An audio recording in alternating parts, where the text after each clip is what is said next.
some of the broader political and social trends that affect human resource development. The political trends, the most important one, I think, is the division of the world into countries that accept globalization and modernization and those that don't. And the two worlds are tied together by energy because most of the energy comes from parts of the world that are not, in other respects, part of the global economy through migration from poor countries to rich countries, and then through technology. So the spread of dangerous technologies like nuclear weapons, to North Korea is obviously part of that. Social trends, most important one, I think, is the change in the age structure of all developed societies, drop in fertility rates, extension of life expectancies, which is going to lead to a tremendous shift towards older populations, bigger healthcare burdens. Second is entry of women into the workforce, which again I think is just a characteristic of post-industrial societies. And then finally, the kind of the ecology of knowledge creation is very complex because it's at the same time becoming more international, but it's also in a certain way still quite concentrated in just a few elite centers. But it's a very complex phenomenon because it's really not something that can be planned. The implications, I think, working lives over the course of a career, I don't think it's possible for people to expect that you'll constantly get higher salary and social status with advancing age because population age structures are going to look like cylinders rather than pyramids as a result of these demographic trends, which means that you have to have retraining, people have to accept downward social mobility, moving to different jobs, this sort of thing. I think there are big adjustments in terms of family life, both at the beginning of life, with women having to make important adjustments in work and family, and then with elderly care, which is going to be a big issue, I think, everywhere. And finally, cultural diversity, which I think is not so much in Korea and other parts of Asia, but I think it is going to be a characteristic of the world in the future. So those are the major points. Since you wrote the End of History and The Last Man, the world has been witnessing the 9/11 in the United States and the other major terrorist attacks in Europe, Spain and the UK in particular, and then the ongoing Iraqi war. As if Professor Samuel Huntington's the Clash of Civilizations view described the world correctly. Now, how do you respond to this sort of statement? And have your end of history view changed in any way after all these incidents? Well,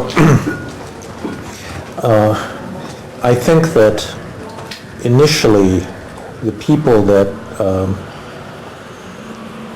designed the September 11th attacks represented a pretty narrow ideology, a radical Islamist ideology, and it didn't represent a clash of civilizations in the sense that all Muslims as Muslims somehow were opposed to Western values and modernization and so forth. The problem, however, I think has been partly in the American reaction to it, because I frankly think the United States overreacted to September 11th. It was quite justified in going into Afghanistan and, getting rid of the Taliban regime. But I think we made a big strategic mistake in invading Iraq because I think it stimulated more terrorism and convinced more people around the Muslim world that somehow the United States was opposed to Islam as opposed to, this narrow ideology. And so we're moving more towards a world, where Huntington's view looks like it's more correct. But it's something it didn't have to happen, and I think through an appropriate demilitarization of the policy, you might be able to get people to calm down a little bit. But it's a huge problem, I think, because the whole Middle East, I think, is now very anti-Western, and they're very mobilized and upset, and anti-Americanism is extremely powerful now. However, I suppose you don't agree with the Huntington's view that the process of modernization is very superficial, and the so-called Davos man is not a significant phenomenon, and the world will be fractured by this all cultural values and the major civilization. No, he, I think, greatly overstates the impact of culture on the world and understates the impact of modernization and the way that modernization tends to homogenize different societies and create a kind of common civilization. I think that it's right that national identity, religion, a lot of things remain powerful in a modern society. And it doesn't disappear, and I think he's right that Davos man, we're not all going to evolve into Davos man.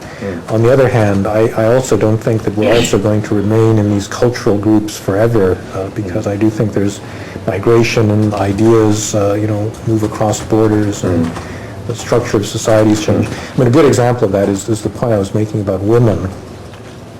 The role of women is defined culturally in many societies, but I think that it's also the role of women is also driven by technology and by economics, so that when you have a post-industrial society where you have a knowledge economy, physical labor becomes less important. Women just, if you don't exploit, the ability and labor of the female part of the workforce, you're simply not going to be as competitive as a society that does that, and that's not culturally determined. That's I think that's a kind of universal imperative.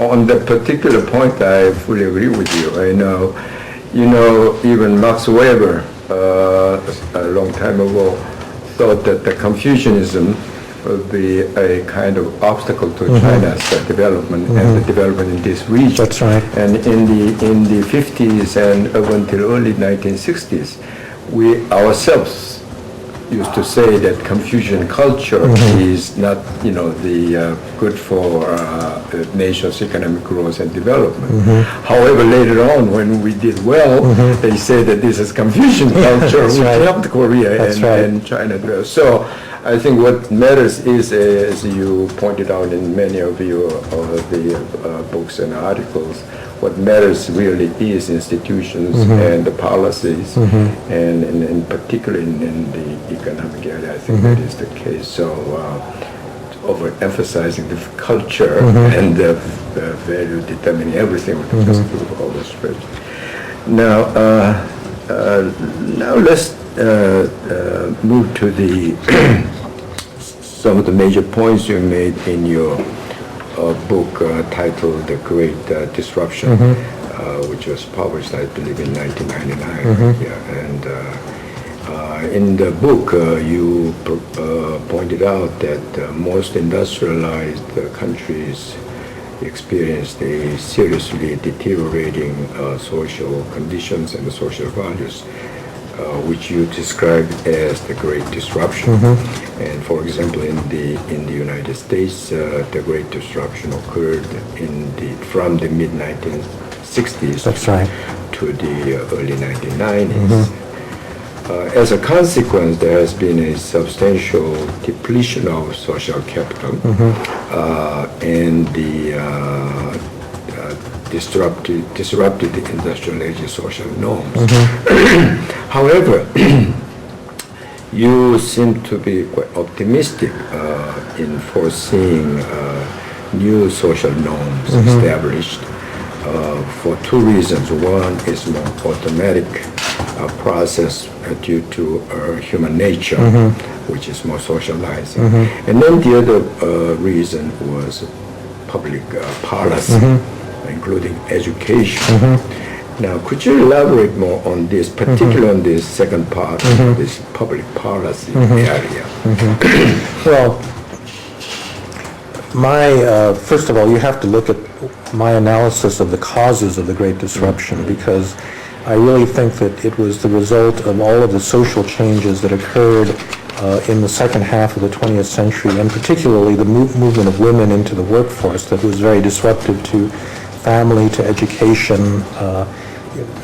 Family is such a basic social unit, and when you change the structure of the family that dramatically, it shouldn't be surprising that you also get, changes in social values and so forth. In terms of social policy, I think a lot of these, it's just a matter of the social policy catching up with the changes in technology and with the disruption itself. So, for example, with crime rates, the United States experienced a huge increase in crime beginning in about 1964 or 65. It peaked in about 1988 or 89, and crime rates have been coming down, very steadily ever since then. And part of the reason is, part of it is demographic. Young males. You had this bulge of young males in the 60s, the baby boom generation. Part of that is just a natural aging process, but part of it was public policy, with the authorities, first of all, taking crime more seriously, adapting police methods, and so forth. In terms of education, this is something the United States has been wrestling with for, quite a while.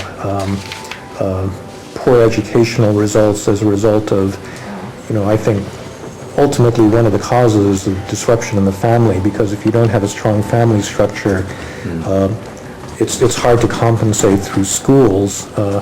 And I think there have been a lot of ideas in this area about greater school competition, about reform of public education.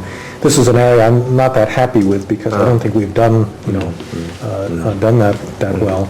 But finally, I think it's also just in terms of public policy with regard to cities. There's been a rebirth of Chicago and New York, San Francisco, a lot of major cities that had become almost uninhabitable, in the 1970s and 80s have become better because, the civic leaders have put a lot of effort into, restoring downtown neighborhoods and investing in them and so forth. Yeah. I used to teach at NYU from late 1960s to early 1970s. New York today is so different. It's very different, yeah. It's much safer. And, right, the leadership and the institution policies can be changed.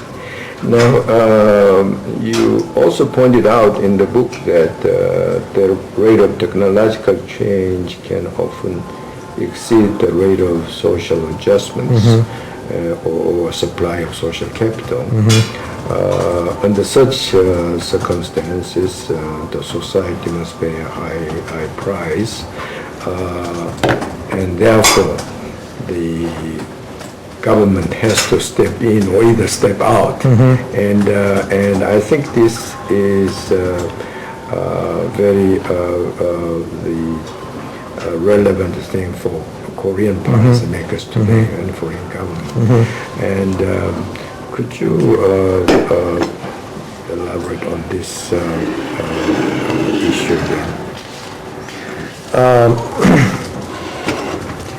Well, there are a number of areas in which this is the case. One that I've been thinking about, a friend of mine just wrote a book on this, and I contributed a foreword to this, so I've been thinking about this a lot, but in terms of science and technology policy, every country has a science ministry that is designed to increase, the level of scientific knowledge, through educational institutions, through investment in a science infrastructure. But it's also the case that in the world today, the way that scientific discovery occurs, it's international. It's not simply based on the talents of one country. You can find niches, but scientific discovery, really requires a scale of kind of a global scientific community. And so if a government tries to control that process and tries to develop it in national terms, I think it's always going to be disappointed in the kinds of results that it gets, because science develops as a network, and it really kind of escapes the control of national governments. In the post-human future, our post-human future, another book. There you emphasize the government policy to control, particularly in the biotech area.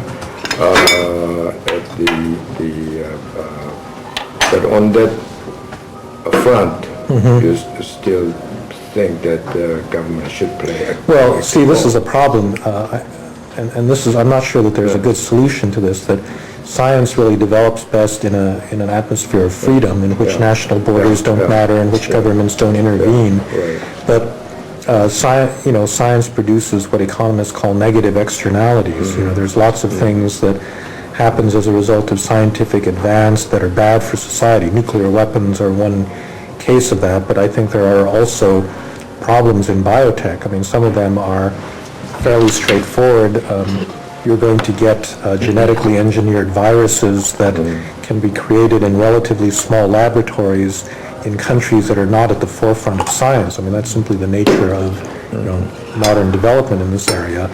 The concerns that I raised in the Post-Human Future book are more subtle ones, because I think there are also ethical and moral issues having to do with the ability to control other people and to shape their behavior that the technology gives you, that science, that societies may want to control. And so the question is, can they? Is it possible to establish these kinds of controls? In the physical sciences, ever since Hiroshima, we have been trying to construct an international regime to control the spread of nuclear weapons. And it's worked pretty well. I mean, if you look at the predictions after 1945, people thought there would be 20, 30 nuclear states, within the next few years, and we kept it at 5 for a long time, and now it's up to, 8 or 9.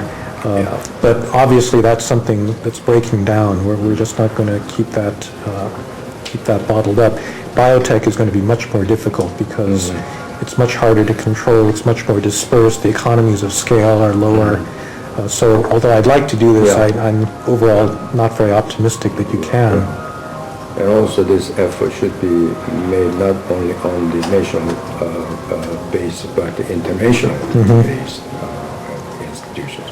Well, that's true, but international cooperation has been very difficult to achieve. Okay, change the subject. In your the earlier book, Trust. In the book,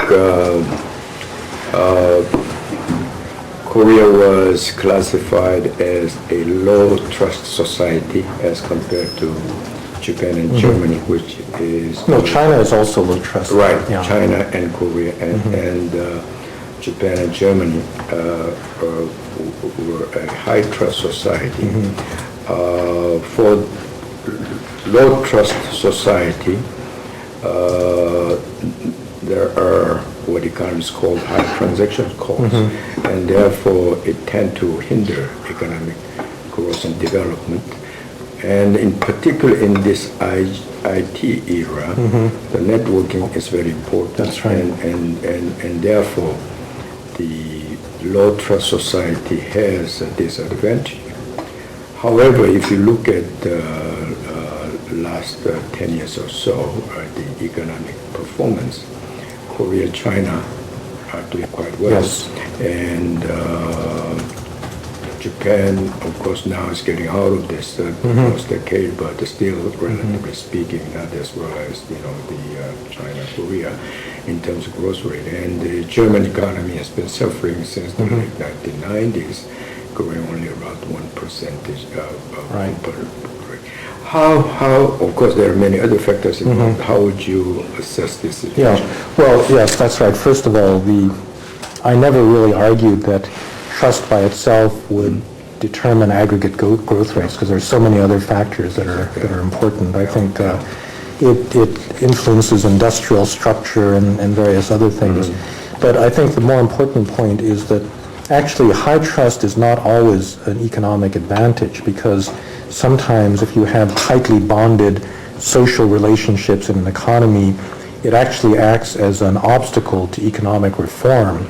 And I think that's what happened in Japan. I mean, for 30 years after World War II, they developed these very high trust institutions like lifetime employment and the seniority wage system that served Japanese companies very well in a high growth period. But when they hit the 1990s, those same institutions were a big obstacle to reform. They couldn't let financial institutions go bankrupt, which they really needed to, because they didn't want to give up these, relationships within the keiretsu and, so forth. And so actually what Japan needed at that point was less trust. They needed more accountability, and they needed, people to be, in a way, more self-reliant and so forth. And so that's gradually been happening in Japan, and I think that's one of the reasons that they've started to recover. And same thing in a political system. It's not always good to have, sometimes if there's a policy failure or important social differences, you need open argument and as long as it's done in the context of a peaceful democratic political system, in many ways it's better to have some of these arguments out in the open, even though it reflects a lower level of trust, and you rely on the political system to resolve some of those issues. So trust is not a universal solution to all problems in society. In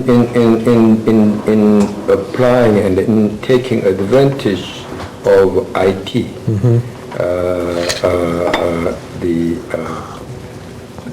networking and strategic alliances all are important, and the trust will help in facilitating those. Again, I suppose there are many other factors involved with Korea, and as at this point, it's actually taking good advantage of all this IT, the revolution, and there again, there are many other factors involved instead of that again brings back to the Samuel Huntington's thesis of relying too much on culture and value. That's right. And what matters institutions and policies. Although if I could say, just on the question of IT, it's very interesting. There's a social and cultural dimension to the Silicon Valley phenomenon that a lot of people don't recognize, because Silicon Valley may seem to be very highly competitive, but it actually is a high trust part of the United States. One famous observation that a lot of people make is that legal contracts in Silicon Valley compared to Boston or New York are much thinner, because you don't have to guarantee against opportunism and cheating and so forth. People actually behave in a more honest way, between suppliers and subcontractors, between venture capitalists and entrepreneurs.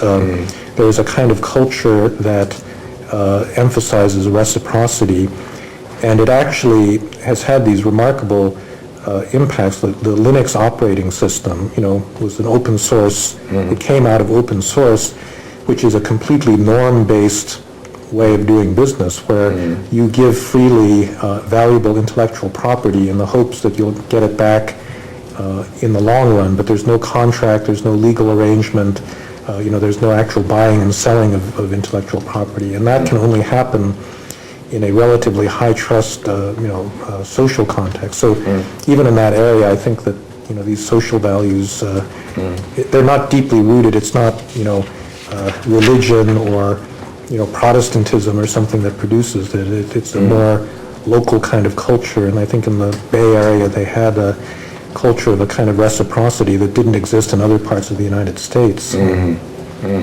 Yeah. Although people see you as a so-called neoconservative, but in your recent book, the newest book actually, titled "America at the Crossroads," you said that you no longer support the neoconservatism, which is identified with the policies of the George Bush administration in the first term. In that connection, although you were quite hawkish regarding the U.S. policies toward Iraq before the war started, but you do not support the war in Iraq, as you mentioned earlier. Now, what is the main reason, and in that context, how do you assess the Bush administration's current policy toward North Korea and its nuclear issue? Well, just as a matter of record, I actually changed my mind about Iraq in the year leading up to the Iraq War. And I guess I changed my mind for a couple of reasons. First, it seemed to me that the whole policy of preventive war as a response to nuclear proliferation was a really dangerous policy because, you've got a lot of potential proliferators, and the United States cannot invade and occupy all of them in order to prevent them from becoming nuclear powers. And I think that, Iraq has already exhausted the United States and made it impossible to contemplate, further interventions of that sort, and it actually stimulated North Korea and Iran to accelerate their nuclear weapons program rather than deterring them from doing that. The second issue was, I think, the whole relationship of the United States to the rest of the world. I mean, the United States is very powerful, and I think it's been a temptation of American leaders to say, well, we're simply going to use that power whether people like it or not, and hopefully, we'll do wise things with it, and people after the fact will say, well, you were right, and so forth. But I think, again, Iraq shows that is not going to happen. There's a lot of anti-Americanism in the world, and the United States has managed to stimulate a lot of extra, unnecessary anti-Americanism by behaving in this kind of unilateral fashion. And then finally, there's just a big problem, I think, with the competence of the U.S. government to handle things like nation building, and the whole situation in Iraq, I think, was just a comedy of errors in terms of not planning adequately for the post-invasion country, and not having enough forces, and not having a military strategy. Now, this is all quite relevant to North Korea. I think that the Bush administration it simply was not willing to accept the limits of its own power, and therefore the limitations on the options that the United States had. To this day, a lot of conservatives will say, oh, the six-party process is obviously bankrupt. You can't trust North Korea. You can't have a negotiation with them. And then so they're very contemptuous of that. And then you ask them, well, what would you do? And I think a lot of them would like to say, well, we should have a military option here. But then when they think about it, it's clear that for a whole variety of reasons, that's an awfully dangerous option. It's not clear that it's going to work. South Korea doesn't support it, so forth. And so as a result of having in the back of their minds this idea that, if we really got serious, we would really, just use our power to fix this problem once and for all, they have not come up with a serious diplomatic policy. Now, for the first 4 years, what that meant was that within the six-party framework, the United States was largely isolated because we set such stringent conditions, that before we even talked about anything, North Korea would have to, stop the program and put it under safeguards. We didn't understand that we didn't have the leverage to produce that outcome. And even now that the test has happened, I think that we're not setting realistic goals, because once you take the military option off the table, there aren't, I think, that many inducements that you can offer North Korea to get it to stop. And so but the administration has just had a hard time deciding on what a bottom line would be in a negotiating process, and I think that's been part of the problem. How about I'm sure you have been following up the South Korea's policy toward North, and what is your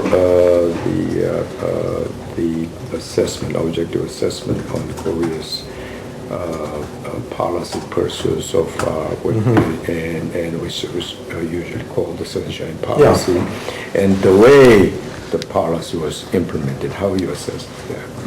Well, I think the Sunshine Policy also has obviously been a failure. I mean, the fact that I think that there's no military option doesn't mean that the diplomatic option necessarily works. I think that a proper diplomatic option would require the other 5 parties in the 6-party talks to have a relatively united front that would offer a set of sticks and carrots to North Korea that would give them a lot of incentives to to put their program back under safeguards. But South Korea, I think, has been under the illusion that more carrots and no sticks, is a better approach. And I think that just manifestly hasn't worked. And I think that the proof of that has been in this test that. And now I think that solidarity is all the more important, because now I think the real task is to, now that they've done this, of course we want to try to walk it back, but more important is to keep that technology at least bottled up in North Korea. And I think it's really China and South Korea that have the keys to solving that. And so unless there's a fairly strict regime to keep that technology from flowing out of the North, it's going to be very dangerous for everybody. So you in this on this issue, you rule out this military option, and I one of your lectures, you seem to be quite impressed by the American military capability and the military operation in Afghanistan. In terms of the accuracy and all this technological, so that this kind of military option is not an option for solving North Korean nuclear issue. Well, I don't think so. I mean, I think Iraq showed how poor our intelligence was, and North Koreans have been tunneling ever since the 5th Air Force bombed them in after 1950. So I just think it's a tough problem. Now the change again the subject a little bit, and looking at the East Asian region and the U.S. From U.S. perspective, in this region there have been substantial economic integration, which is mostly market force driven and without institutional support. And but today there is some movement toward, at least at the rhetoric level, East Asian community building, and then in reality we do have what is called the ASEAN +3 process going, which is the Southeast Asians and Northeast Asians getting together. And then we even have technical mechanism called the Chiang Mai Initiative. Yes. And so I feel that the Americans in Washington is early apprehensive of this movement. And last time we had East Asian, what is called East Asian Summit, where the ASEAN +6 rather than 3, right, and New Zealand, Australia, and India were invited. And now, how do you see this movement in this region from your personal perspective, and how you see the Washington's reaction? No, that's an interesting question. I was working for Secretary Baker back in 1989 when Mahathir first floated the idea of an East Asian economic community. And as you remember, the United States, Secretary Baker was completely opposed to a form of Asian regionalism that did not include the United States. And so he worked very hard to get the Japanese, to kind of scuttle this whole idea.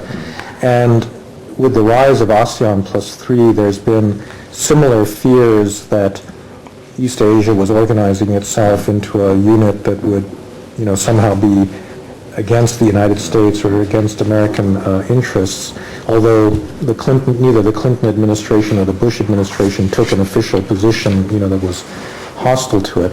I've actually changed my thinking completely on this. I actually think that ASEAN +3 is a good idea for the following reason. I think the biggest danger to Asia right now is the polarization of Asia into pro and anti-Chinese, camps. And this has been driven, I think, by this nationalist issue that you've seen in China, South Korea, and particularly in Japan. And I think that there is some danger that, with the deepening of U.S.-Japan relationship and the weakening of the U.S.-South Korea relationship, that you'll see, this alignment into a kind of Chinese sphere of influence and then a Japanese-American sphere of influence. And I think that that's a really bad idea. And actually, I think ASEAN +3, if the Japanese take the right attitude towards it, could be a means of reintegrating Japan back into East Asia, and it does not have to hurt American interests at all.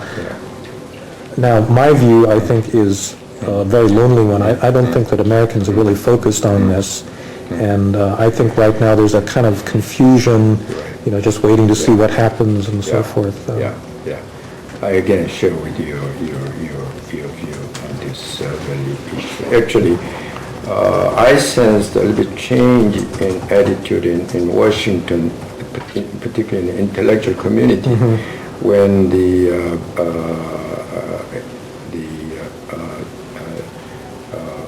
there was a Japanese initiative for actually the announcement of desirability of establishing what is called the Asian Monetary Fund.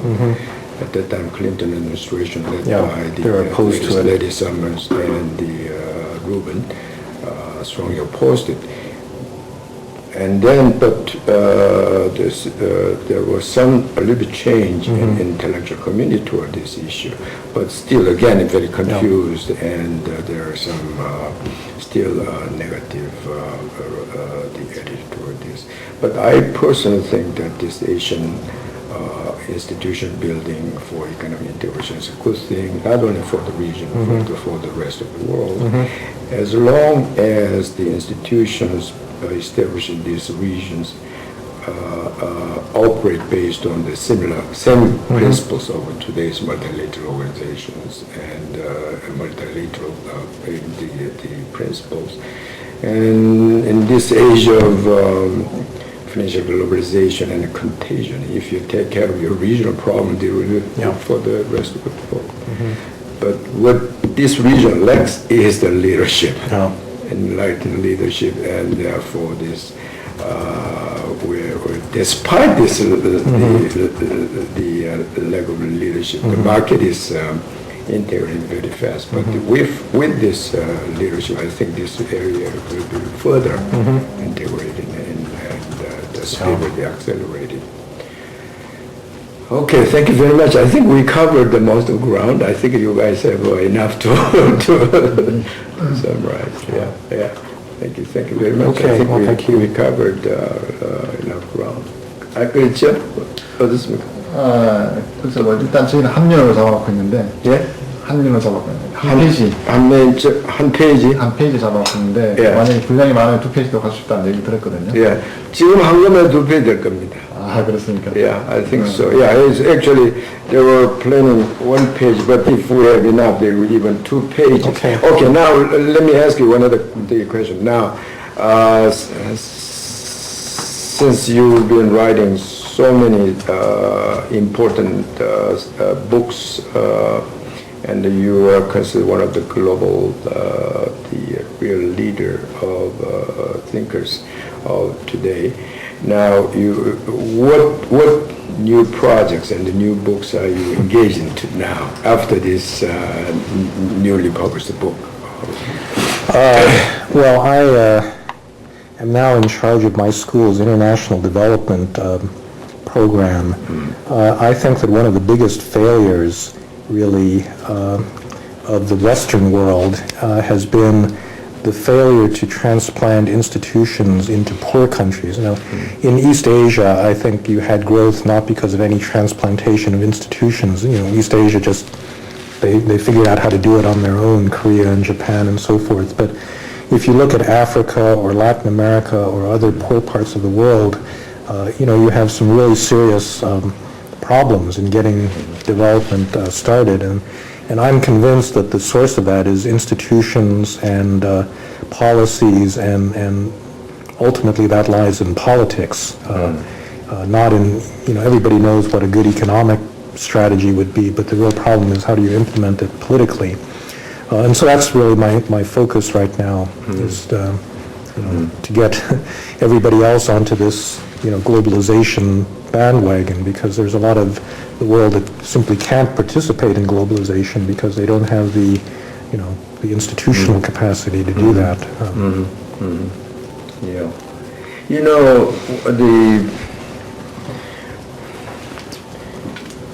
I think one of the serious global problem, I don't think it is just a local, regional problem only, but the widening income gap within a society, internationally as well, but within a society. I think some people claim that is due to globalization, but I think in my view, it's not just globalization, it's because of knowledge-based economic characteristics. So if you're better educated and you have better knowledge and skills, your value added will be so much higher than before. So this has to do with characteristics of knowledge-based economic era, and therefore the education is the most important thing. And to close this gap in fundamental way is to have right education system.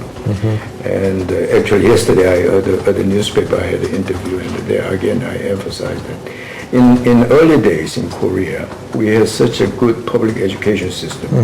Person like me and many people who are not from Seoul and the local areas, as long as they do well at school, they get into the best universities. And then through that education, you can have the intergenerational income redistribution possible. But today, since our public education is so bad that everybody has to rely on private tutoring and private education, what that means is that you're better off, you'll get a better private education, so you'll get a better education, and therefore the education does not function as a mechanism for or channel of income redistribution intergenerationally. So this is really the serious problem for Korea in particular. And so I think this education reform is very important, and in large extent, I suppose U.S. in that regard is better than. What do you think? No, I don't think that that's true at all. I think that you have exactly that same phenomenon in the United States. But increasingly, I think the elites are able to safeguard their position over generations because, first of all, higher education is very costly, and the ability of people from poor families to get into Harvard. I mean, well, the really poor ones, have a lot of financial assistance, but, working class families, middle class, really cannot afford to send their children to those kinds of schools. Public education is very poor. If you grow up in Los Angeles or New York, anyone that can afford it will not send their children to public schools, but to private schools, which, of course, cuts off access to a lot of people. And so I think this is very much a problem in the U.S. as well. Yeah. But I see the same problem, and the income gap widening is very fast in the U.S. as well. But what I'm saying is, Korea is one of the very rare countries in the world, very few countries in the world where, by law, learning is prohibited. But in U.S., at least you don't have that. You have means. You can get the private tutoring, the best education. So the alternative really is not to penalize those who want to get the good private tutoring, but you have to improve the public education policies, and in this age of knowledge-based economy, and if you penalize those who want to learn, and then you lose out. So, but at least in the United States, and I suppose the income distribution may be even widened unless you take care of the public education, even in the United States. I mean, in the United States, particularly because you have access to the good private education. But in this country, we are preventing that. So what you end up with is good students and whose parents has means, and they go abroad, even at a very early age, which is really a serious problem for Korea as a future.